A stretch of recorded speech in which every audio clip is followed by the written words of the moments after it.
guys, welcome back to this channel.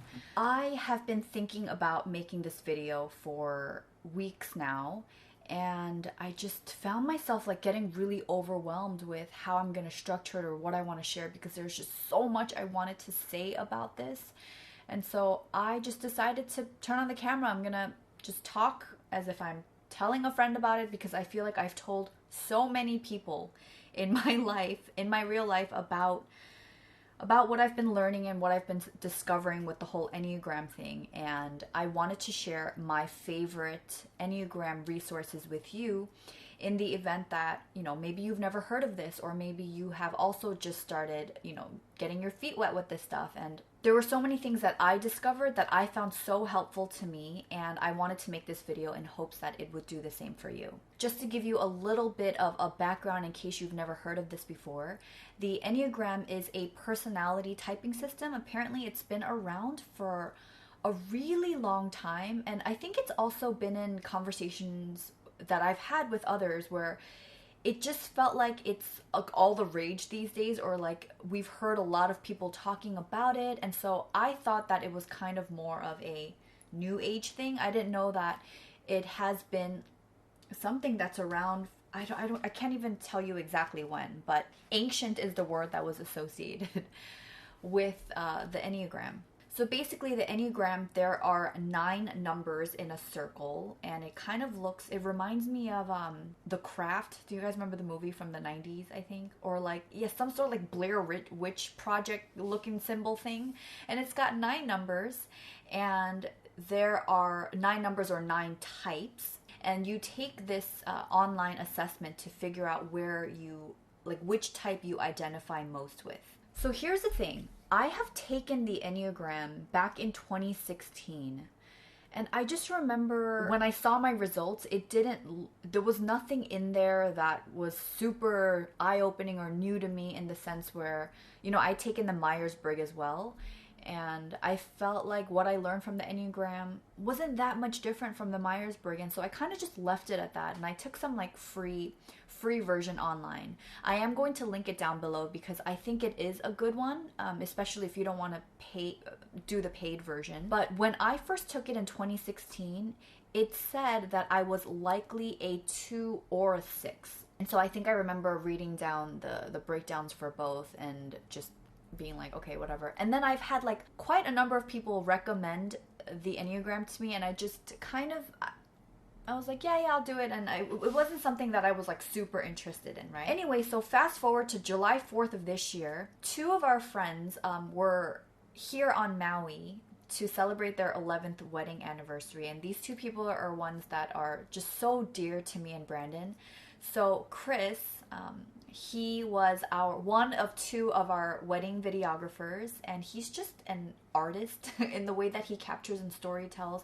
And his wife, she's just so talented. She does theater, she can sing and dance, and they are just 2 of the most talented people that I know, together and separately. So anyway, they were here. They love Maui, and they happened to get this really sick upgrade at the hotel that they were staying in. And so they called me and Brandon, were like, you guys have to come hang out with us here. This is just too amazing for us not to share with you. So anyway, they had us over. We're hanging out in their hotel room and just watching the sunset, just being so moved by the beauty of it and this time that we're having together. And then we sat down and we just ordered dinner. While we're eating, we ended up just kind of catching up just on the past year, because they were one of the last people that we saw before we moved out to Maui last year. So San Francisco was one of our last stops. They took us out to dinner then. And then we moved to Maui, and it was our first time seeing them in person since being here. So we were just talking about the kind of year that we've had, and, I ended up kind of sharing more about my struggles and just the tough time that I've been having. And then Chris and Marah, they asked me if I'd ever taken the Enneagram. And I was like, yeah, I have. And I remember them asking me last year as well. Anyway, sorry, I feel like this is getting very long, but this whole Enneagram wormhole that I'm currently in right now, it started from this night, July 4th, and this is why I wanted to give you this context. So they're listening to me talk, and then they ask me about the Enneagram, and then Chris starts telling us about this musician. Before I go into that, I want to say that if you are curious to figure out what type you are, take the free assessment, or you can take the paid version at the Enneagram Institute. It's a $12 exam, and that's the one I took recently. I decided to just go for it and just pay for it and take the official one because I wanted the more in-depth analysis on my type, or the type that I identify with. That's resource number one. I wanted to make sure that I told you that first. Then Chris and Marah, they were recommending this musician to me. His name is Ryan, and his musician name is Sleeping at Last. And basically this man, once he started learning about the Enneagram, he got really interested in it. And then he started writing a song for each type, each of the 9 types. And apparently, and this is just what I've been told by Chris, is that it took him, I think, like 18 months to write all the song, and he was like debuting like as it was coming out. It's not like it came out in one album and he released it. But each song, you guys, like the details that went into each of the songs, and he's writing it from the perspective of that type. So for example, type 1 is the perfectionist, and I haven't listened to that song yet, but apparently I think he matched it up to like the ticking of the clock because he wanted it to be that precise. And the other thing that Sleeping at Last he does with each of these songs is that he has people in his life like collaborate with him in the song. So for example, he has other musician friends that he'll invite to, you know, play an instrument or sing or do something. But his rule is that the person that's collaborating with him on the song has to identify with that type. So my favorite, of course, I'm biased, right? Because I'm such a type 2. Like, I'm such a type 2. It was very embarrassing, and I felt very exposed, and it was a little scary to like deep dive into my type and the struggles that I have. But the lyrics there, it just really rocked me. And I remember the first time Chris and Marah, they were sitting in front of us, they played the type 2 song for us, and Brandon and I, we were just sitting there crying.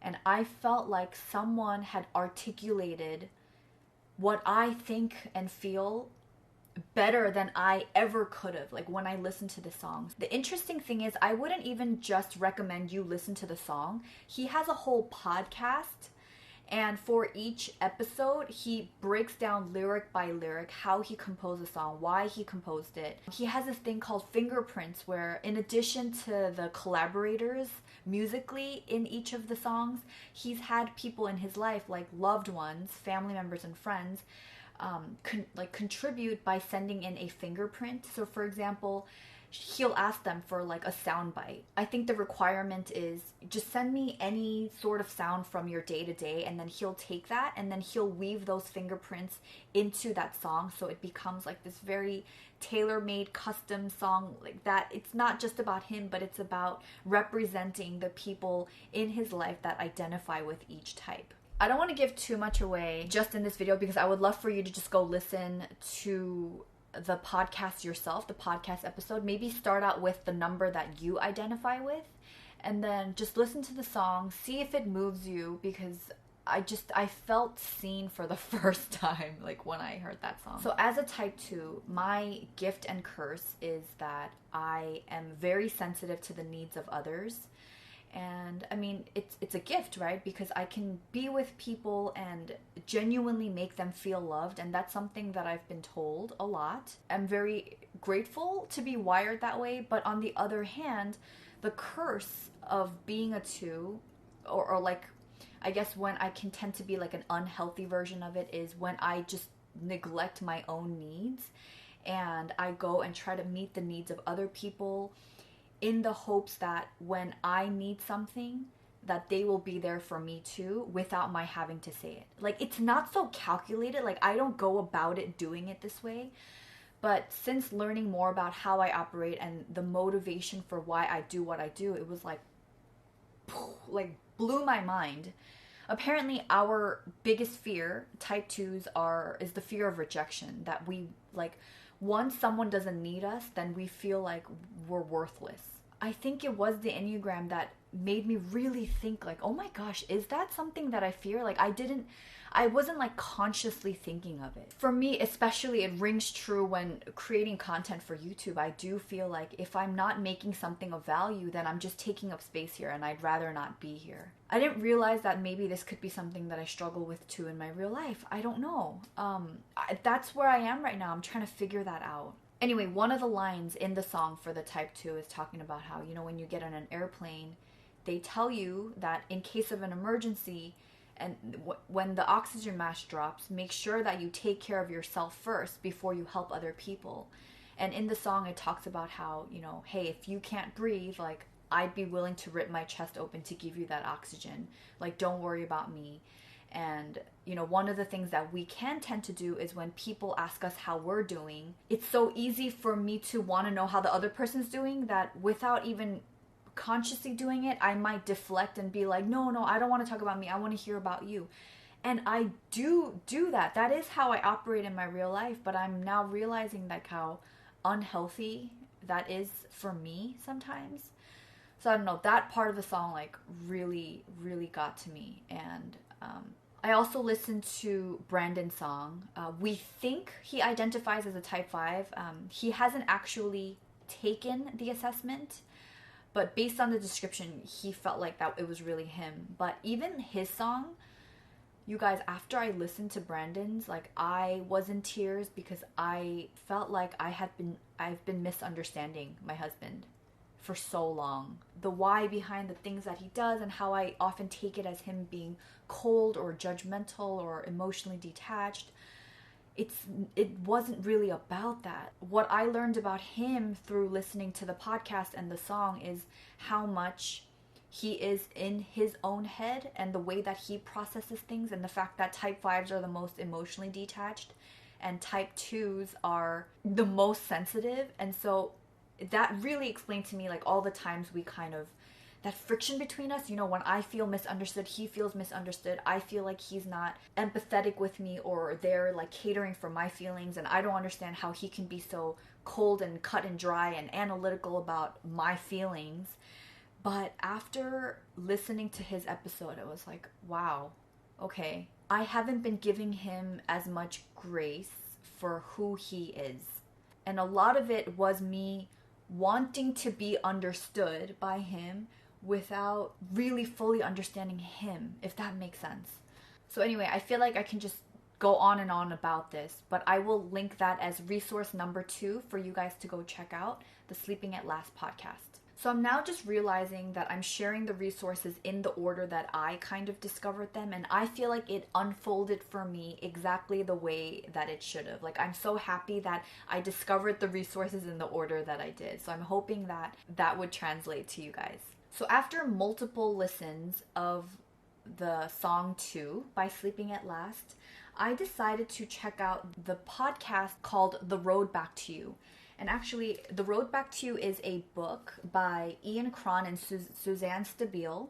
So they launched a podcast, I think right before this book came out. I think it was in promotion for this book launch. I really liked this podcast because it's a bunch of, it's 2 of the hosts.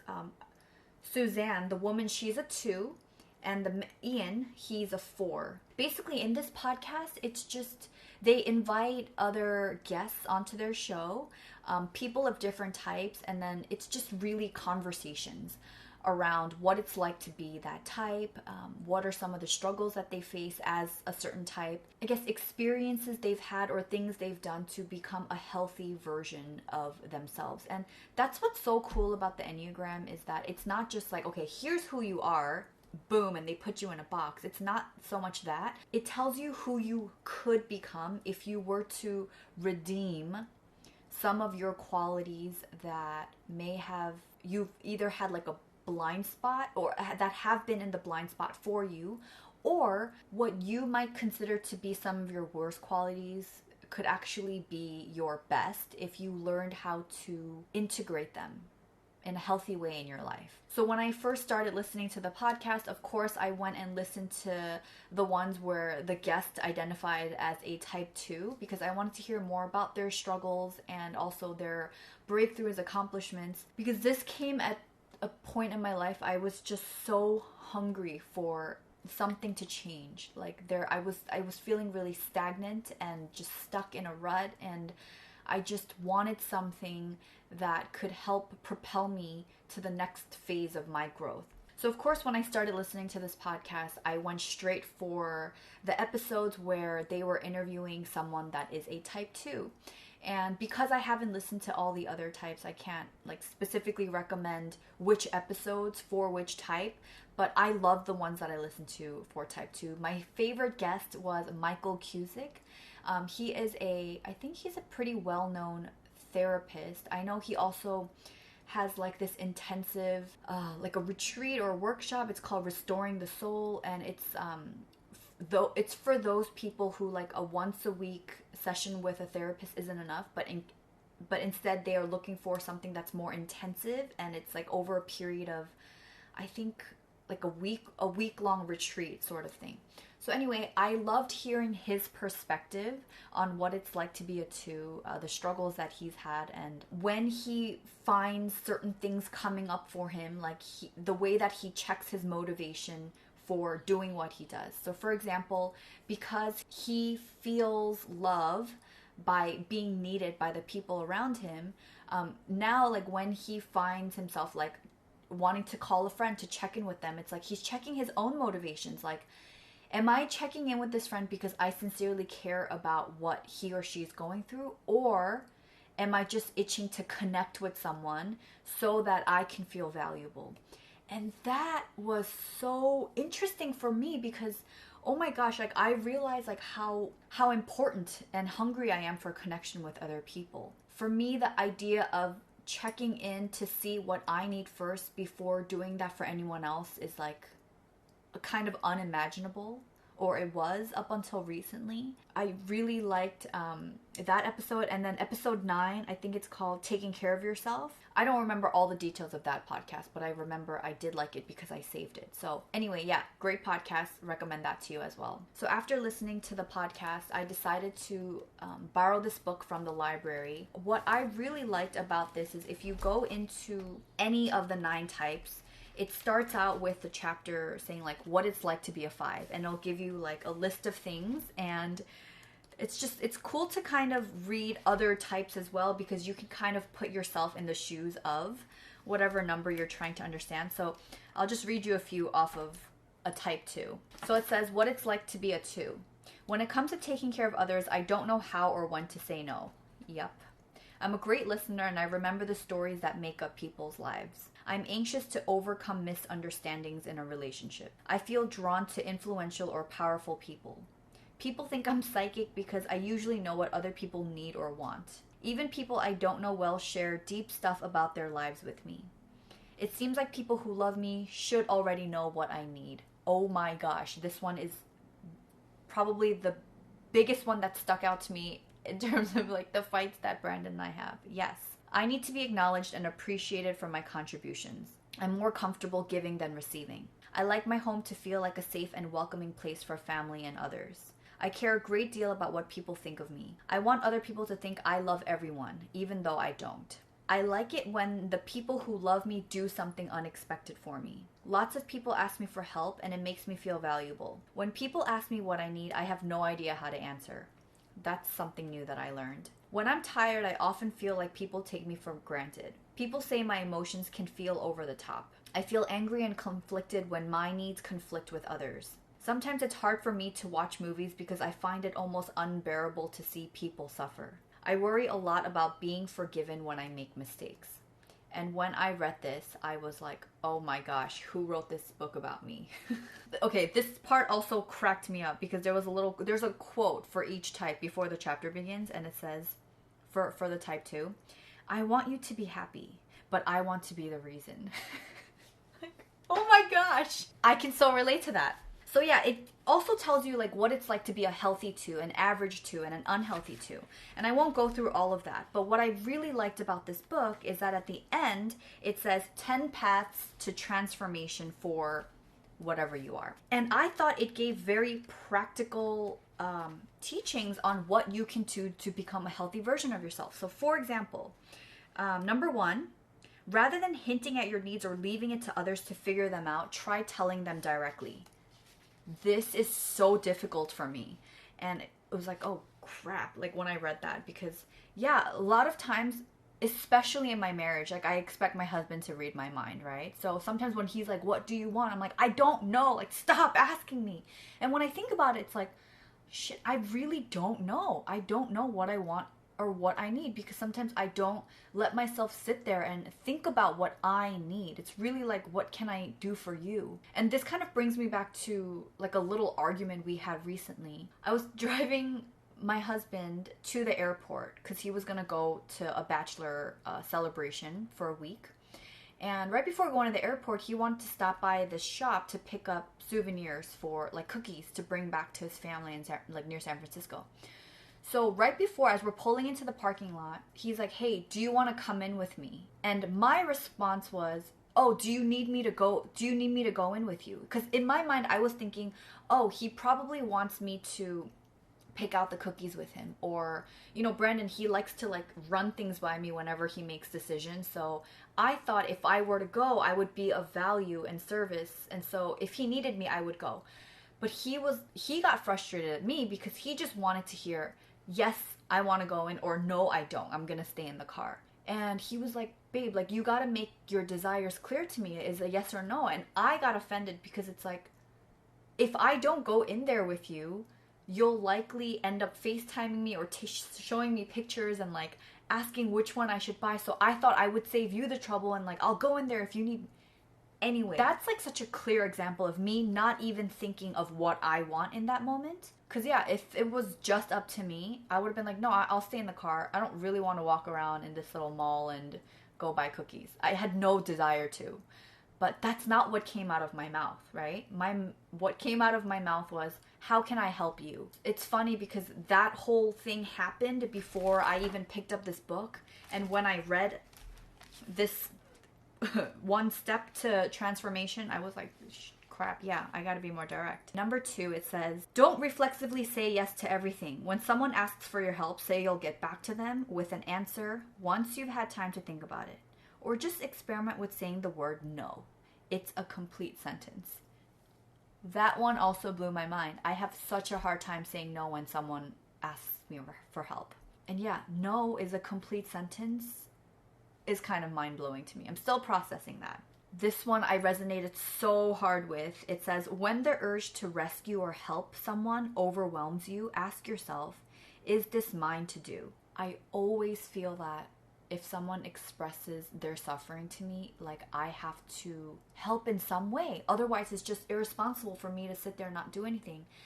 And then it's like the whole issue of boundaries, right? Like, what's mine? Where do I end and where do you begin? And is this mine to do? Is such a great question. And I find myself asking that when I just want to jump in and help someone I care about. So anyway, that's just a few of the 10 transformation paths. So I really like this book as a follow-up to the podcast. So resource number 5, after listening to the episodes for the type 2s, I found out, I mean, this isn't an ongoing podcast. When, I think after the book launch, this podcast ended, and then the authors separated and they both have their own podcasts now. I have not really listened to Suzanne Stabile's podcast yet, but I really like Ian Cron. He has one called Typology, and it's essentially the same thing where he invites guests of different types and he just has conversations with them.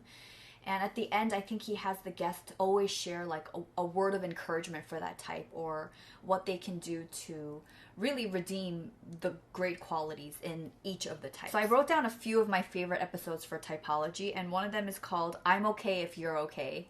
And it's a conversation he has with Michael Cusick, the guest that I mentioned earlier.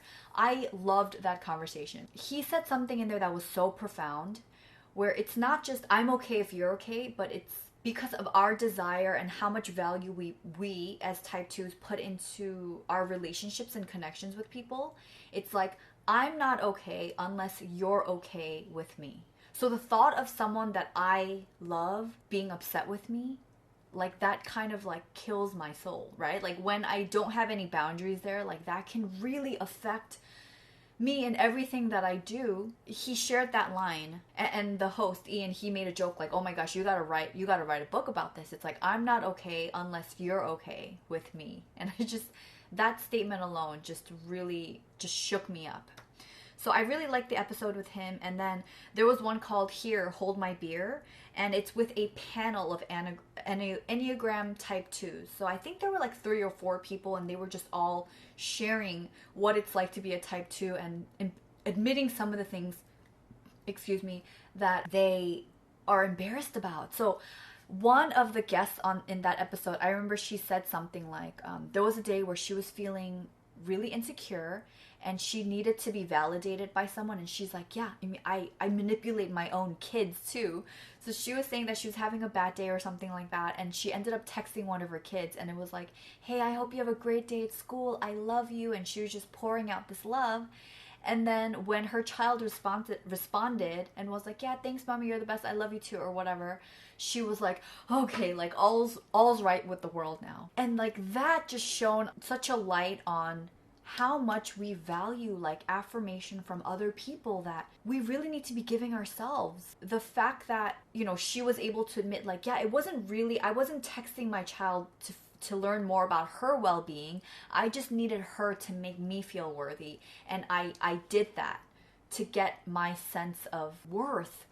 And I was like, oh my gosh. So that made me think about like all the times that I wanted to just reach out to someone and talk to them. And it's like, did I want to do that because I genuinely just wanted to connect with them and hear about them alone? Or was there part of me that was just feeling really lonely or just hungry for relationship? It's really helping me to check my motives, I guess is what I wanted to say. So that was really interesting to hear like a panel of 2s sharing that kind of stuff. There was another episode called Who Am I If I Can't Do Anything?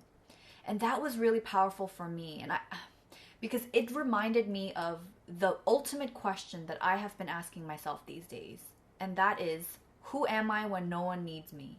Like if you stuck me in a room and took away my phone and any way that I can contact anyone, who am I? Who do I think that I am when I'm just with my thoughts? Like, do I feel like I'm unworthy unless I am serving someone or doing something or making the content or calling a friend and sharing the resources, right? That is the question that I'm trying to figure out for myself right now. Like, who am I when no one needs me? Like, what does it mean for me to just be in front of someone without wanting to do something for them?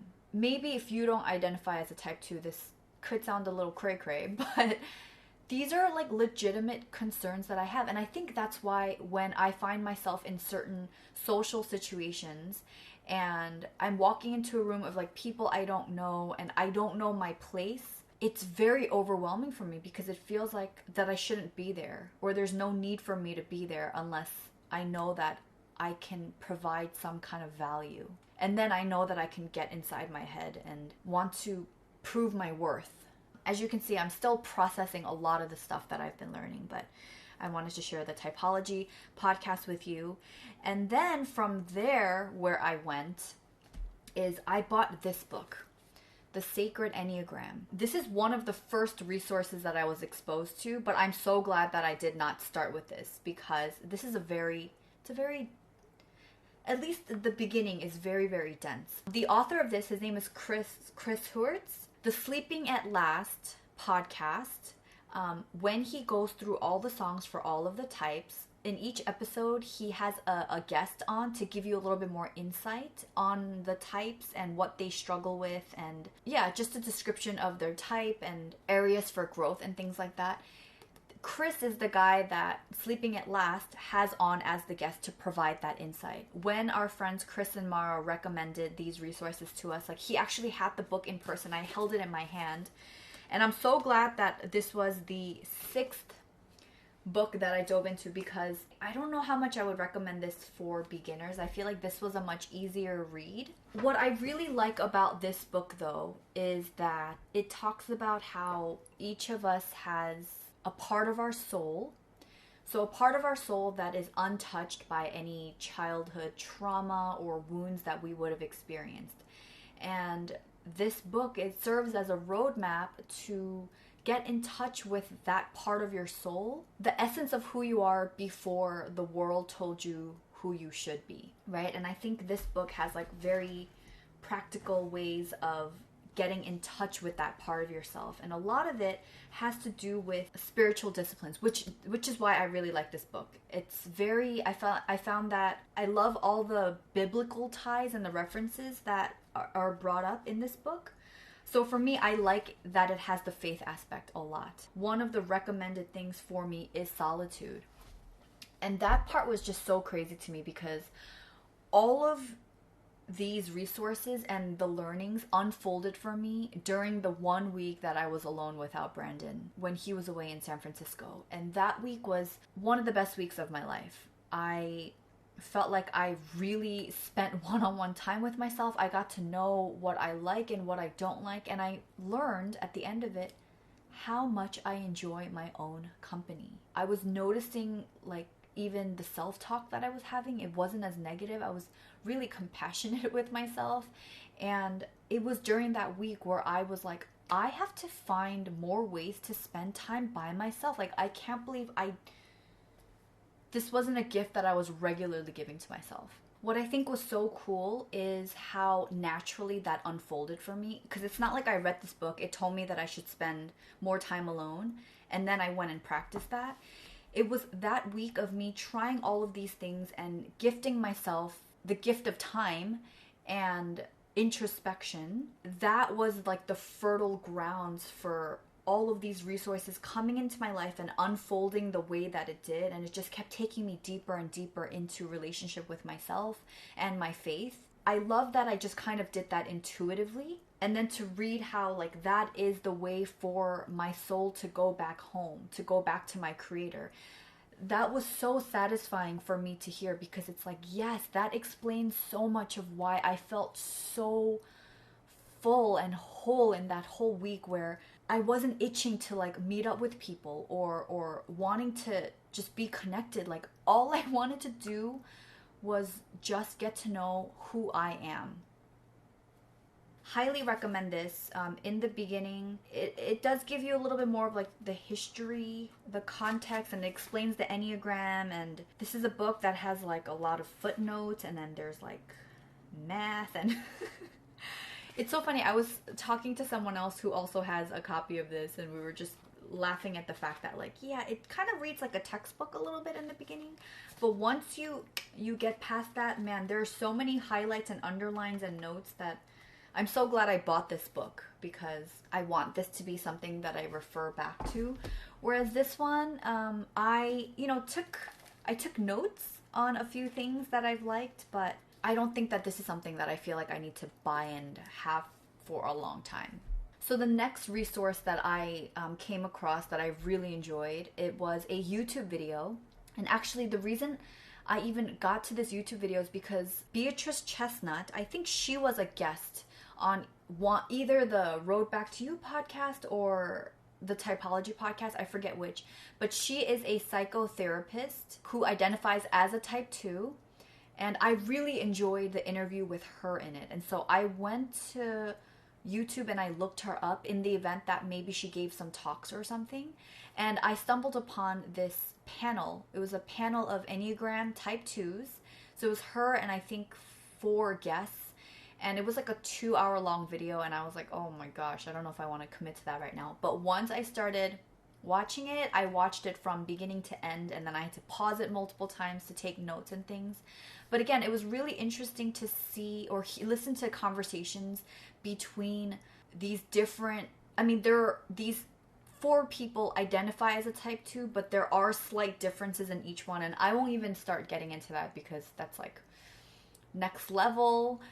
Because you can be a certain type and then there's like subtypes within them. I don't want to overwhelm you with that, because I think when I first discovered the Enneagram, all the other details, it was a bit too much. So we'll leave it at that. So anyway, I'm watching these people talk about what it was like when they were their unhealthy versions and how it manifested for them in their lives, and now what they do when they are aware, when they catch themselves behaving in a certain way that doesn't align with the person that they want to become.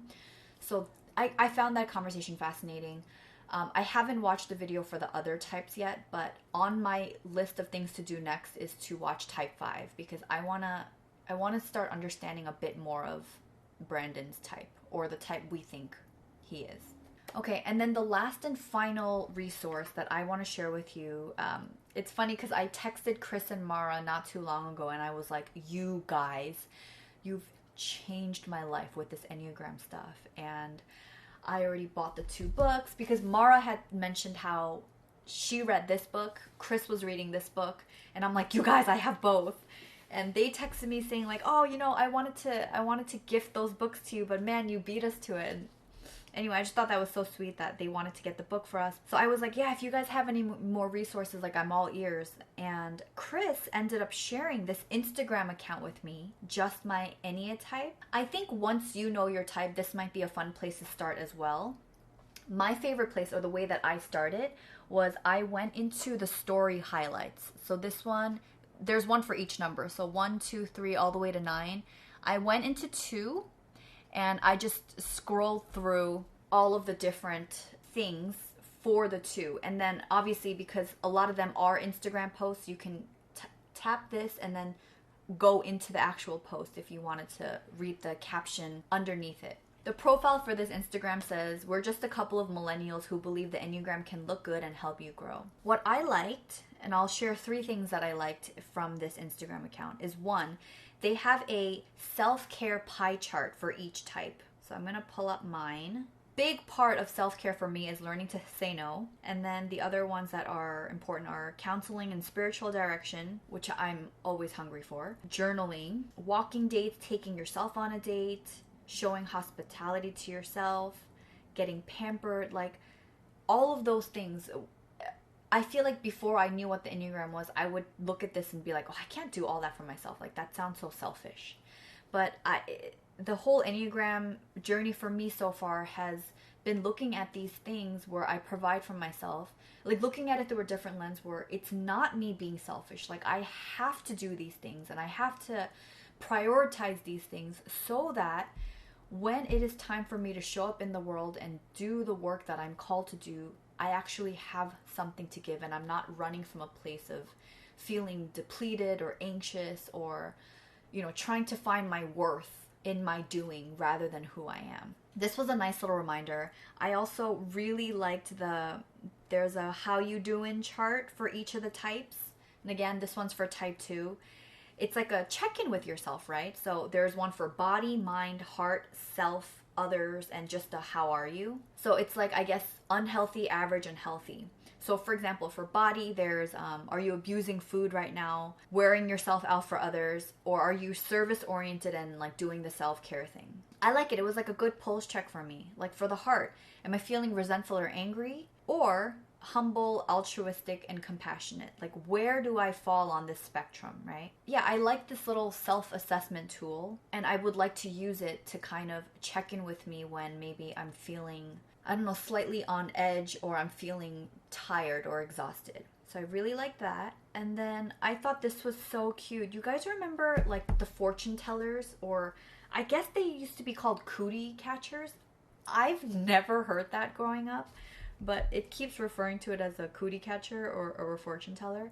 But they have one for each of the types. Each fortune teller that's posted here, it's as if all the other numbers are speaking to that one number. So for example, this is for type 2. I went to 5 immediately because of Brandon, and it says, this is what 5s love about 2s. 5s love how you are generous with your time and energy, and how you intuitively think of others first and push them to connect with others. So I kind of read it through the lens of, oh, this is what Brandon appreciates about me. And when I read it out loud to him, like he did nod to that. I'm thinking of another friend who's a 3, and this is what she would appreciate about me.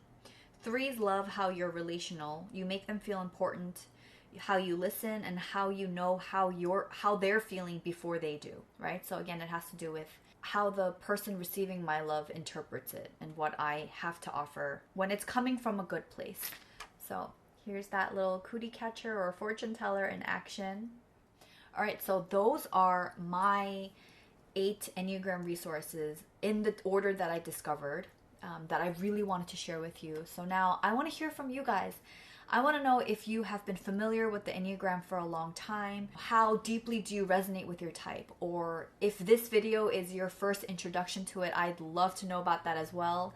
And if you're planning to take the test, I'd love to know how you connected with the type that you have been identified as. If you guys have any other resources, like your favorites, please share them for, not just for me, but for anyone else reading the comment section down below.